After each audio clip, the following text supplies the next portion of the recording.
Good morning students. आज हम BA part second समाजशास्त्र का सेकंड पेपर सामाजिक मानव शास्त्र का अध्ययन कर रहे हैं। इसके अंतर्गत आज हम आदिकालीन समाजों में विवाह का अध्ययन करेंगे। सर्वप्रथम हम विवाह का अर्थ एवं परिभाषा का अध्ययन करेंगे। इसके अंतर्गत विवाह प्रत्येक समाज, चाहे वह आदिम समाज हो या सभ्य समाज, उसकी संस्कृति का वह एक आवश्यक अंग होता है, क्योंकि यह वह साधन है जिसके आधार पर समाज की प्रारंभिक इकाई परिवार का निर्माण होता है। प्रत्येक स्वाभाविक जीवन के लिए इसी कारण विवाह एक सामान्य तथा स्वाभाविक घटना है और शायद इसीलिए यह अति प्राचीन जनजातियों से लेकर अति आधुनिक समाजों में यानी सभी में किसी न किसी रूप में पाया जाता है। तो इसी के आधार पर विवाह की परिभाषा श्री बोगार्ट ने दी है कि विवाह स्त्री और पुरुष को पारिवारिक जीवन में प्रवेश करने की एक संस्था है।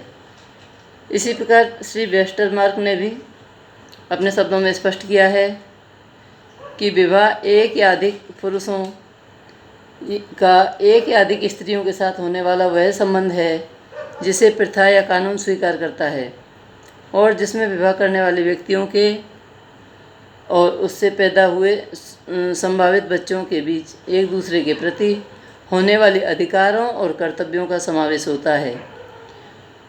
अर्थात विवाह समाज से मान्यता प्राप्त किसी प्रथा या नियम के अनुसार दो या दो से अधिक स्त्री पुरुषों के यौन संबंधों को नियमित करने की वह संस्था बताया है जिसका उद्देश्य घर बसाना तथा बच्चों के लालन पालन के लिए एक स्थायी आधार प्रदान करना होता है।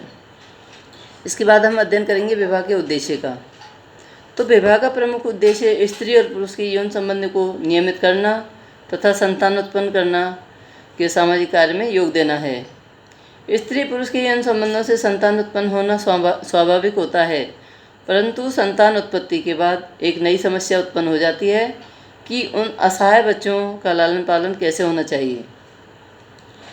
केवल स्त्री पुरुषों के यौन संबंधों को स्थिर करने या उनकी यौन इच्छाओं की पूर्ति के लिए ही नहीं, अपितु परिवार बसाने तथा उससे उस परिवार को एक स्थायी रूप देने के लिए भी विवाह संस्था का जन्म हुआ है। यह सही है कि यौन इच्छाओं की पूर्ति विवाह का एक आधारभूत कारण है, परंतु इसी को एकमात्र और अंतिम उद्देश्य मान लेना विवाह का परम उद्देश्य की अवहेलना करना होगा। मनुष्य केवल यौन संबंध इच्छाओं की पूर्ति के लिए ही जीवित नहीं रहता है, बल्कि उसकी आर्थिक, सामाजिक तथा वैयक्तिक अन्य अनेक आवश्यकताओं तथा इच्छाएं होती हैं, जिनके लिए वह किसी न किसी प्रकार के संगठन की आवश्यकता उसे होती है। इस संगठन का प्राथमिक आधार परिवार होता है, जो विवाह के द्वारा ही बसाया जाता है। इस प्रकार विवाह के अनेक यानी कुछ आर्थिक और सामाजिक महत्वपूर्ण उद्देश्य हैं, जिनको कई समाजशास्त्रियों ने अपने अपने आधार पर स्पष्ट किया है। श्री मर्डॉक ने संसार के विभिन्न भागों में पाए जाने वाले 250 समाजों के विवाह के उद्देश्य के संदर्भ में तुलनात्मक अध्ययन करके ये निष्कर्ष निकाला कि मानव समाजों में विवाह के सामान्यतः 3 मुख्य उद्देश्य होते हैं। पहला है यौन संबंधी इच्छाओं की तृप्ति। दूसरा उद्देश्य बताया है आर्थिक सहयोग करना, और तीसरा प्रमुख उद्देश्य उन्होंने बताया है कि बच्चों का पालन पोषण करना। इसके पश्चात आज हम अध्ययन करेंगे विवाह के प्रकार का, जो निम्नलिखित हैं। विवाह के मुख्यतः 2 प्रकार होते हैं, एक विवाह और बहुविवाह। बहुविवाह के भी 3 उपभेद बताए गए हैं, जिनमें पहला है बहुपत्नी विवाह, बहुपति विवाह और समूह विवाह। अब इनको हम संक्षिप्त में समझ लेते हैं कि एक विवाह का अर्थ क्या है। एक विवाह तब कहा जाता है जब एक पुरुष केवल एक ही स्त्री से विवाह करता है और यह उस स्त्री के जीवन काल में दूसरी स्त्री से विवाह नहीं करता। इसलिए आधुनिक समाज में इस प्रकार का विवाह सर्वस्वीकृत प्रतिमान के रूप में प्रतिष्ठित होता जा रहा है। भारतीय जनजातियों में एक विवाह के प्रचलन का एक प्रमुख कारण उनका आधुनिक सभ्य समाज के संपर्क में आना है। एक विवाह असम की खासी, बिहार की संथाल और केरल की कादर जनजातियों में पाया जाता है। हो जनजाति में अत्यधिक कन्या मूल्य के कारण वहाँ एक पुरुष के लिए एक से अधिक स्त्रियों से विवाह करना असंभव है। इस कारण से वे भी एक प्रकार के विवाह से एक विवाही रहते हैं। अब हम अध्ययन करेंगे बहुविवाह का।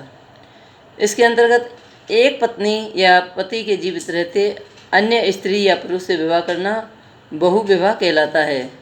इसके तीन उपभेद बताए गए हैं। पहला है बहुपत्नी विवाह। एक पुरुष अनेक स्त्रियों के से विवाह बहुपत्नी विवाह कहलाता है।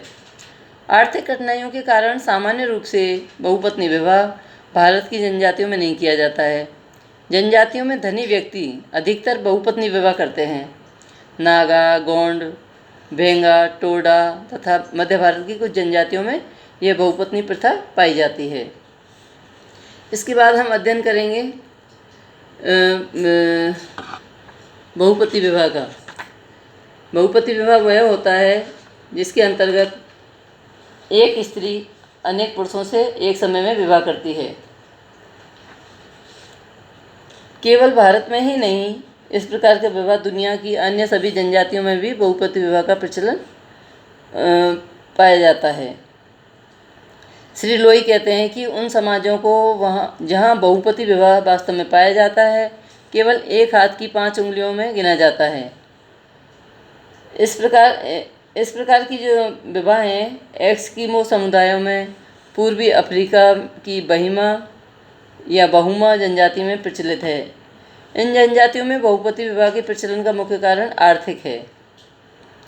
उदाहरण के लिए, यदि कोई बहुमा इतना अधिक गरीब है कि वह आवश्यक बधुमूल्य चुका के अकेले एक ही स्त्री से विवाह नहीं कर सकता, तो वह उसे इस काम में उसके दूसरे सब भाई सहायता करते हैं और सब भाई मिलकर एक स्त्री से विवाह कर लेते हैं।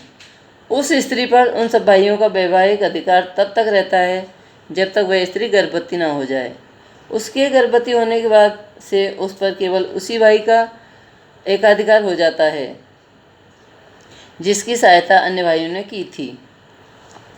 इस संदर्भ में बहुपति विवाह की कुछ विशेषताएं हैं। इसके अंतर्गत बहुपति विवाह में एक स्त्री एक से अधिक पतियों से विवाह संबंध स्थापित करती है। ये एक अधिक पति आपस में भाई भाई हो सकते हैं और नहीं भी हो सकते हैं। इस विवाह के कुछ दुष्परिणाम भी सामने आए हैं। बहुपति विवाह प्रथा के विवेचन से स्पष्ट होता है कि यह एक प्राणी शास्त्रीय सत्य है कि पतियों की संख्या जितनी अधिक होगी, पत्नी की संतानोत्पत्ति शक्ति उतनी ही कम होती जाएगी। दूसरा है, बहुपति विवाह से केवल संतानों की संख्या कम नहीं होती, बल्कि ऐसा भी देखा जाता है कि इस प्रथा के कारण लड़कों का जन्म लड़कियों की अपेक्षा अधिक होता है, जिसका स्वाभाविक परिणाम यह होता है कि बहुपति प्रथा का चक्र सदा के लिए चलता रहता है। तीसरा दुष्परिणाम स्त्रियों में बांझपन का पनपना है, जिससे आगे चलकर जनसंख्या संबंधी समस्या भी उत्पन्न हो सकती है। इसके पश्चात हम अध्ययन करेंगे समूह विवाह का। इसके अंतर्गत मानव जीवन के प्रारंभ में विवाह नामक कोई भी समस्या या कोई संस्था नहीं थी और लोग कामयाब की स्थिति में रहते थे। उसके बाद एक प्रकार के समूह विवाह का प्रचलन हुआ, जिसके अनुसार एक समूह के सभी पुरुषों का विवाह दूसरे समूह की सभी स्त्रियों से होता था। इनमें से प्रत्येक पुरुष प्रत्येक स्त्री के साथ यौन संबंध स्थापित कर सकता था। कुछ विद्वान कहते हैं कि ऐसे विवाह को वास्तव में विवाह नहीं कहना चाहिए। इस प्रकार के विवाह संबंध को यौन साम्यवाद कहना ज़्यादा ठीक रहता है। तो विवाह का यह स्वरूप जो है ऑस्ट्रेलिया के आदिवासियों के एक निराली विशेषता है। वहाँ एक कुल की स्त्रियाँ दूसरे कुल की भावी पत्नियाँ समझी जाती हैं और ये ऑस्ट्रेलियावासी उन समस्त पुरुषों के लिए जो उनकी माताओं के भावी पति हो सकते हैं पिता शब्द का प्रयोग करते हैं। इसके पश्चात जो है विवाह के सिद्धांत बताए गए हैं। विवाह संबंधी जो सिद्धांत हैं वो निम्नलिखित हैं। प्रथम है पारिवारिक निकट अभिगमन या निषिद्ध निकट अभिगमन। इसके अंतर्गत विवाह के माध्यम से अनेक निकट संबंधियों या रिश्तेदारों का उद्भव होता है, फिर भी अनेक रिश्तेदारों से विवाह संबंध स्थापित करने की मनाही होती है। दूसरे शब्दों में हम कह सकते हैं कि प्रत्येक समाज में किसी न किसी रूप में अति निकट के संबंधियों से विवाह संबंध स्थापित करना निषिद्ध होता है। इस नियम को ही निकट अभिगमन या निषिद्ध निकट अभिगमन कहते हैं। उदाहरण के लिए पेरू के इनका, प्राचीन मिस्र के देशवासी तथा हवाई प्रायद्वीप के अनेक घरानों में निकट संबंधियों से ही विवाह करने का नियम पाया जाता है। ये लोग अपने को कुलीन कहते हैं, इसलिए अपने को विशुद्ध कुलीन रक्त को बनाए रखने के लिए भाई बहनों में भी विवाह संबंध स्थापित करने की केवल मान्यता ही नहीं देते, बल्कि ऐसे विवाह नियम को ही अनिवार्य रूप से लागू करते हैं। इसके पश्चात जो है कहा जाता है कि इस प्रकार का निषेध इस कारण होता है कि एक ही परिवार के सभी सदस्य जब बहुत दिनों तक एक साथ घनिष्ठ रूप से रहते हैं तो उनमें परस्पर यौन संबंध आकर्षण समाप्त हो जाता है, और इसलिए ये पसंद करते हैं कि विवाह इन अति निकट संबंधियों के दायरे से बाहर होना चाहिए। परंतु यह उपकल्पना सत्य प्रतीत नहीं होती है। अगर ऐसा ही होता तो निकट अभिगमन संबंधी निषेधों की आवश्यकता ही नहीं होती।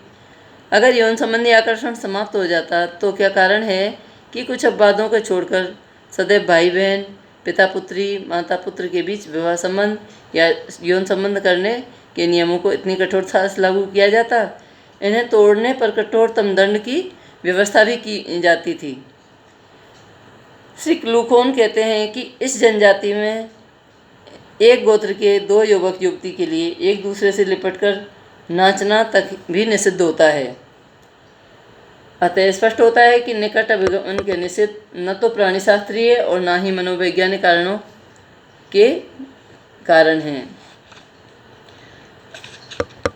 अतः स्पष्ट है कि निकट अभिगमन के निषेध पारिवारिक तथा सामाजिक संगठन को बनाए रखने के उद्देश्य से भी लागू किए जाते हैं। इसलिए सारांश में हम कह सकते हैं कि निकट अभिगमन संबंधी निषेधों का जन्म या उद्भव दो उद्देश्यों की पूर्ति के लिए हुआ है। पहला है कि सुस्थिर तथा सहयोगी परिवारों को विकसित करना, जिससे बच्चों का लालन पालन उचित ढंग से हो सके और आर्थिक सहकार का विकास संभव हो। और दूसरा उद्देश्य है कि स्त्री पुरुष के यौन संबंधों को इस ढंग से नियमित करना कि विभिन्न परिवारों के बीच पारस्परिक संबंधों का एक निश्चित रूप विकसित हो और सुस्थिर बना रहे। अब इसके बाद हम दूसरे सिद्धांत का अध्ययन करेंगे, वो है बहिर्विवाह। उपरोक्त निकट अभिगमन के निषेधों के फलस्वरूप एक प्रकार के विवाह का प्रचलन होता है जिसे हम बहिर्विवाह कहते हैं। बहिर्विवाह के अनुसार एक व्यक्ति को अपने समूह के बाहर विवाह करने की आज्ञा दी जाती है। यह समूह उस व्यक्ति की जाति, जनजाति, गोत्र या टोटम समूह हो सकता है जिसके बाहर विवाह करने को कहा जाता है। जनजातियों में प्राय अपने गोत्र और टोटम समूह के अंदर विवाह नहीं होता। जैसे कादर, बैगा, अंडमान द्वीप की जनजातियों को छोड़कर अन्य सभी जनजातियों में गोत्र के आधार पर सामाजिक संगठन पाए जाते हैं। एक गोत्र के सदस्य अपने विवाह साथी दूसरे गोत्र से प्राप्त करते हैं। लुसाई, कुकी जनजाति में गोत्रों के आधार पर बहिर्विवाह संबंधी निषेध नहीं है। इसके विपरीत खासी जनजाति में इस नियम को तोड़ना सर्वनाश के समान है। टोटम बहिर्विवाह का नियम भारतीय जनजातियों में प्राय सार्वभौम है। इसका उल्लंघन अक्षम्य अपराध है। इस प्रकार छोटा नागपुर की मुंडा तथा अन्य जनजातियां गांव बहिर्विवाह के नियम को मानती हैं, अर्थात वे अपने गांव की लड़की से विवाह नहीं करते। असम की नागा, दक्षिण भारत की इरुला आदि अनेक जनजातियां बहिर्विवाह वर्गों में बटी हुई हैं, वर्ग बहिर्विवाह के नियमों का पालन करती हैं। राजस्थान की भील जनजाति कुछ पालों में यानी क्षेत्रीय इकाइयों में बटी हुई है और इसी आधार पर बहिर्विवाह के नियमों को लागू करती है। फिर भी उसे विवाह करने की आज्ञा नहीं मिलती। उसे तो विवाह करने की आज्ञा तभी दी जाती है जब वह अपना जीवन साथी अपने पाल से बाहर दूसरे पाल से चुने। इस प्रकार भीलों में पाल बहिर्विवाह के नियम पाए जाते हैं। श्री वेस्टरमार्क कहते हैं कि बहिर्विवाह का कारण नज़दीकी रिश्तेदारों के साथ यौन संबंध अधिक से अधिक टालना है।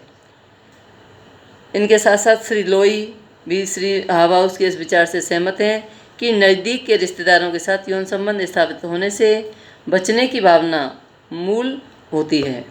भाई बहन, माता पुत्र, पिता पुत्री में विवाह पर निषेध प्राय सार्वभौम होता है और उसी आधार पर एक समूह के बाहर विवाह का प्रचलन भी आश्चर्य की बात नहीं है। अतः अति निकट रिश्तेदारों को छोड़कर विवाह करने का नियम परंपरागत या रुचिगत होता है। इसके पश्चात हम अध्ययन करेंगे अधिमान्य विवाह का। ये विवाह का तीसरा सिद्धांत है। आदिम संसार के एकत्रित तथ्यों से विवाह के संबंध में एक सत्य प्रकट होता है कि जनजातियों में ही नहीं, अनेक आधुनिक समाजों में भी विवाह केवल मात्र एक व्यक्तिगत मामला नहीं, बल्कि ऐसा साधन है या ऐसा आधार कह सकते हैं जिसके माध्यम से दो परिवारों के बीच एक निश्चित संबंध स्थापित होता है और वे एक दूसरे के साथ दृढ़ बंधन में बंध जाते हैं। इस प्रकार के विवाहों को अधिमान्य विवाह इस कारण कहते हैं कि इस विवाह के मामले में विवाह साथी चुनने के संबंध में कुछ व्यक्तियों को अन्य व्यक्तियों की तुलना में अधिमान्यता या प्रमुखता दी जाती है या अधिक पसंद किया जाता है। तो इस प्रकार के विवाह के 4 रूप दिखाई देते हैं। प्रथम है ममेरे फुफेरे भाई बहनों में विवाह, दूसरा है चचेरे मौसेरे भाई बहनों का विवाह, तीसरा है पति भ्राता विवाह और चौथा है पति भगनी यानी साली विवाह।